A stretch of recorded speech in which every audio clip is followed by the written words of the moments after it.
साथियों, जय मूल निवासी साथियों, 2014 के लोकसभा चुनाव के बाद से लगातार वामसेप और भारत मुक्ति मोर्चा के राष्ट्रीय अध्यक्ष बामन मेश्राम साहब जी ईवीएम को लेकर के आंदोलन कर रहे हैं कि ईवीएम में घोटाला होता है।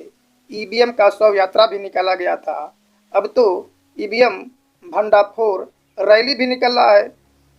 कन्याकुमारी से कश्मीर तक निकाला जा रहा है और लोगों को बताया जा रहा है।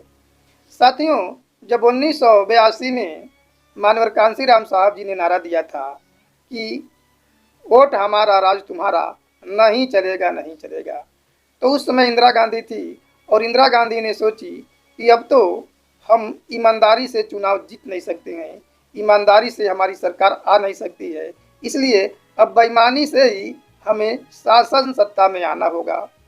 तब 1982 में विदेश से इंदिरा गांधी ने ईवीएम मशीन लाई और उसका प्रस्ताव अटल बिहारी वाजपेयी ने किया था।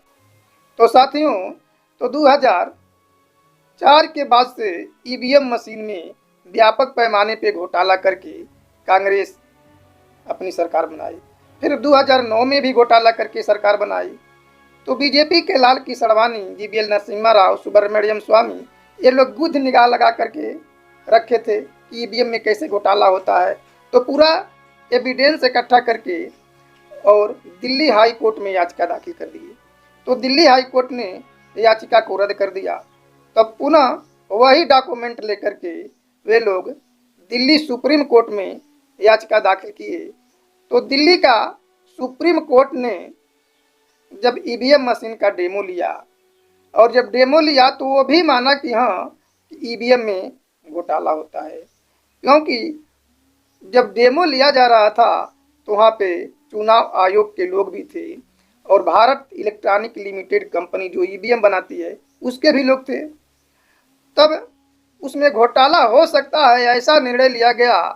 तो जज ने कहा कि इसे रोकने के लिए क्या कोई उपाय है? तो सुब्रमण्यम स्वामी ने कहा कि हाँ, हमारे पास उपाय है कि जिस प्रकार से एटीएम मशीन से हम पैसा निकालते हैं तो एक पर्ची छप कर निकलती है कि इतना पैसा था, इतना पैसा निकाला, इतना पैसा बचा है। उसी प्रकार का सिस्टम यदि ईवीएम मशीन में लगा दिया जाए तो चुनाव निष्पक्ष होगा। तो पुनः जज ने निर्णय दिया कि हाँ, ईवीएम मशीन बिना पेपर ट्रेल के असंवैधानिक है, यानी पेपर ट्रेल मशीन सहित संवैधानिक है। तो जब सुप्रीम कोर्ट ने कांग्रेस के ऊपर नोटिस इशू किया कि आप 2004 और 2009 में घोटाला करके सरकार बनाए हैं, तब कांग्रेस के लोगों ने कहा कि हमारी चोरी पकड़ी गई, अब क्या करें? अरे, जब बिना पेपर ट्रेल मशीन के ही ईवीएम असंवैधानिक है तो उसके द्वारा लिया गया फैसला भी असंवैधानिक है और जो राष्ट्रीय अंतर्राष्ट्रीय फैसले लिए गए हैं वो भी असंवैधानिक है और सरकार खुद असंवैधानिक है। तो इस प्रकार से तो यदि बीजेपी के लोग जैसा कि लाल कृष्ण आडवाणी बात बात पे रथ यात्रा निकाल देते हैं, यदि ईवीएम के विरोध में रथ यात्रा निकाल दिए तब तो हमारा राष्ट्रीय अंतर्राष्ट्रीय स्तर तक बहुत बेइज्जती होगी, हम कहीं मुंह दिखाने लायक नहीं रहेंगे, हमारा जो है दुकान हमेशा के लिए बंद हो जाएगा। तो कांग्रेस के कुछ वरिष्ठ नेता सोचे कि लाल कृष्ण आडवाणी को तो मनाना मुश्किल है, तो चलिए अब हम मोहन भागवत से मिलते हैं, मोहन भागवत को कह करके मनाते हैं कि आप लाल कृष्ण आडवाणी को मनाइए। वे लोग मोहन भागवत के पास गए और पूरी बात मोहन भागवत से बताए। तो मोहन भागवत कहे कि हम लाल कृष्ण आडवाणी को मनाएंगे तो हमको क्या फ़ायदा होगा? तो कांग्रेस के लोगों ने कहा कि हाँ, आपको फ़ायदा होगा कि हमने घोटाला करके सरकार बनाई है तो इस बार आप बना लीजिए। तो मोहन भागवत ने कहा कि नहीं, आपने 2 बार घोटाला करके सरकार बनाए हैं और आप हमें एक ही बार कह रहे हैं। तो कांग्रेस ने कहा कि ठीक है, आप भी 2 बार घोटाला करके सरकार बना लीजिए। तो 2004 और 2009 में कांग्रेस ने घोटाला करके सरकार बनाई और 2014 और 2019 में बीजेपी ने घोटाला करके सरकार बनाई। ऐसी बात वामसेप के बामन मेश्राम साहब जी कहते हैं और डॉक्यूमेंट्री एविडेंस के साथ कहते हैं और उनके ऊपर आज तक कोई एफआईआर नहीं हुआ है, क्योंकि ये बात सत्य है और सत्य बात है, इसीलिए उनके ऊपर एफआईआर नहीं हुआ है आज तक।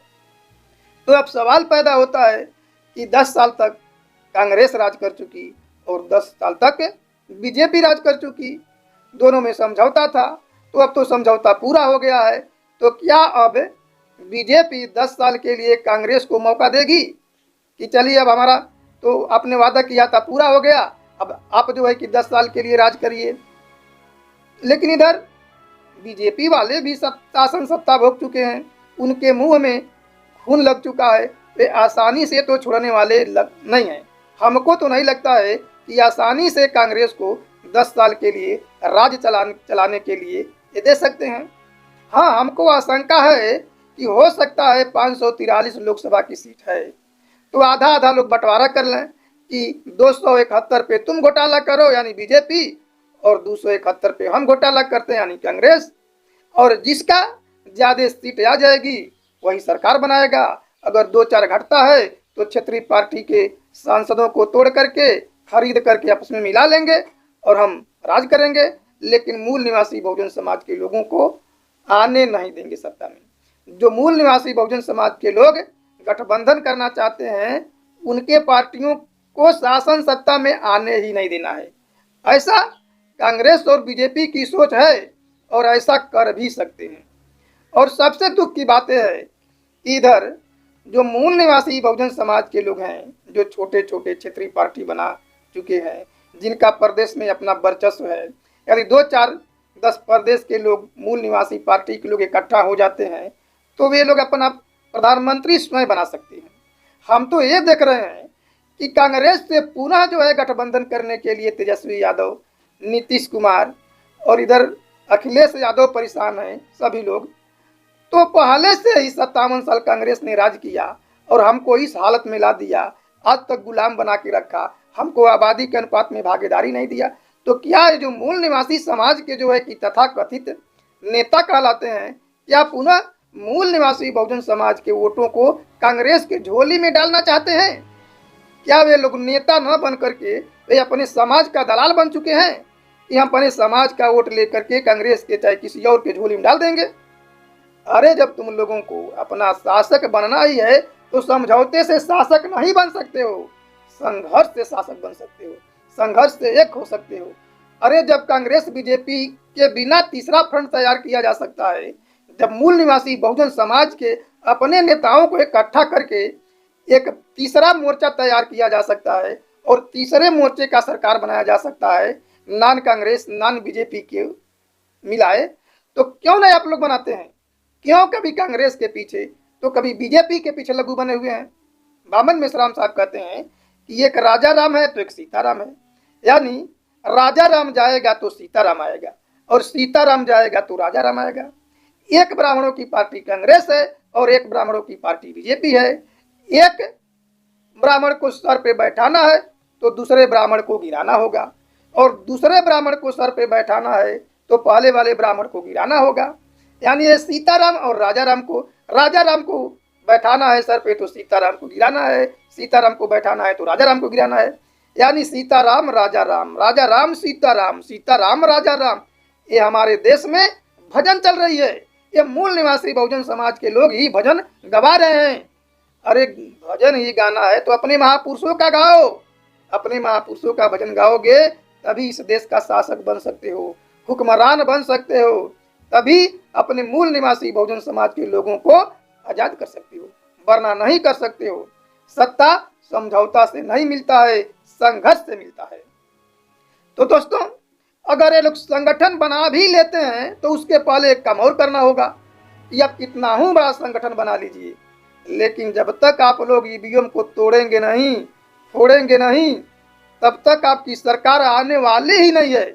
चाहे आप लोग एड़ी और चोटी का जोड़ लगा लीजिए, इसका आने वाला नहीं है। और जब हाथ से निकल जाएगा मौका तो फिर हाथ मलने के अलावा आपको कुछ नहीं मिलेगा। सबसे पहले आप लोग ईवीएम तोड़िए, 2024 के लोकसभा चुनाव में ईवीएम तोड़िए।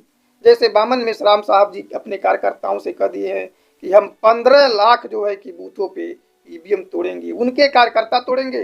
वे कोई राजनीतिक पार्टी नहीं है, उनका सामाजिक संगठन है, राजनीतिक पार्टी नहीं, उनको वोट लेना नहीं है, लेकिन वो लोकतंत्र बचाने के लिए वो लड़ाई लड़ रहे हैं। जिनको वोट लेना है वो लोग निष्क्रिय हो गए हैं। अरे क्या मायावती, क्या अखिलेश, क्या जो है तेजस्वी, चाहे नीतीश, चाहे और जितने भी पार्टी के नेता हैं कि क्या वे अपने कार्यकर्ताओं से ये नहीं कह सकते हैं कि गठबंधन तो बाद में होगी, पहले लोकतंत्र बचाने के लिए तुम लोगों को बूथ बूथ पे ईवीएम मशीन को तोड़ना होगा। क्या बामन मिश्राम के साहब के अलावा कोई और कर रहा है? अरे तुम लोग नेता वोट ले रहे हो और अपना वोट नहीं बचा पा रहे हो जनता का, तो जनता क्या करेगी? गाली नहीं देगी तो क्या कहेगी? हम तो वोट दिए, तुम लोग बचा ही नहीं पाए। तुम लोग बामन मिश्राम को पागल बना के रखा हो। ये अकेले आदमी इतना परेशान हो गया है। 46 डिग्री सेंटीग्रेड धूप में परिवर्तन यात्रा लोग निकाले जा रहे हैं। अरे अब तो लोकतंत्र बचाओ। लोकतंत्र बचाओगे तो अभी तो जो है कि प्रधानमंत्री बनोगे, सांसद बनोगे, विधायक बनोगे, मुख्यमंत्री बनोगे। पहले तो लोकतंत्र तो बचाओ इन बेईमानों से, कांग्रेस बीजेपी वालों से। तो लोकतंत्र बचाना है तब जाके चुनाव में आना, वरना चुनाव में दिखाई मत देना। तुम लोग जो है कि मूल निवासियों को अपने तो गुलाम बनते ही हो, जाकर के उनके साथ मिल करके उनकी चाटुकारिता करते हो, 2-4 सीट मिल जाती है, उनके कुर्सी से चिपके रहते हो, चटकारता करते हो और परेशान होती है देश की जनता। मूल निवासी बहुजन समाज के लोग परेशान होते हैं और तुम लोग तो एसी कार में, घर में, गाड़ी घोड़ा बंगला सब ठीक है। तो कुछ लोगों का तो दलाली करने से भला हो सकती है, लेकिन पूरे समाज का नहीं हो सकता है, मूल निवासी बहुजन समाज का नहीं हो सकता है। और मूल निवासी बहुजन समाज के लोग, आप लोगों से मेरा कहना है कि अब तो जो चमचे दलाल भड़वे हैं, जो पूना पक्ष के द्वारा चुन करके जा रहे हैं ज्वाइंट इलेक्टोरेट से, उनको पहचानिए। वे हमारे सच्चे जनप्रतिनिधि नहीं है। सच्चे जनप्रतिनिधि पैदा करने का फैक्ट्री खोलिए अपने स्वयं और उनको सांसद में भेजिए। वही आपका सच्चा जनप्रतिनिधि होगा जिसे आप चुन करके भेजेंगे। हम वीडियो बनाएंगे तो दूसरा उसके बारे में बताएंगे, सेपरेट इलेक्टोरेट और ज्वाइंट इलेक्टोरेट क्या है। तो हमारे देश में जो चुनाव होता है ज्वाइंट इलेक्टोरेट से होता है। इसी के तहत सांसद और विधायक सुरक्षित सीट से जीत के जाते हैं। इनसे आप लोग सतर्क रहिए। जो हमारे आवाज़ को सांसद और विधानसभा में नहीं उठाता है, आप उनको वोट मत दीजिए। पहले सबसे पहले तो ईवीएम मशीन को तोड़ना होगा लोकतंत्र बचाने के लिए, तभी हम इस देश में आज़ाद हो सकते हैं। तो आप लोगों ने हमारी बात को ध्यानपूर्वक सुना, उसके लिए धन्यवाद। जय मूल्य।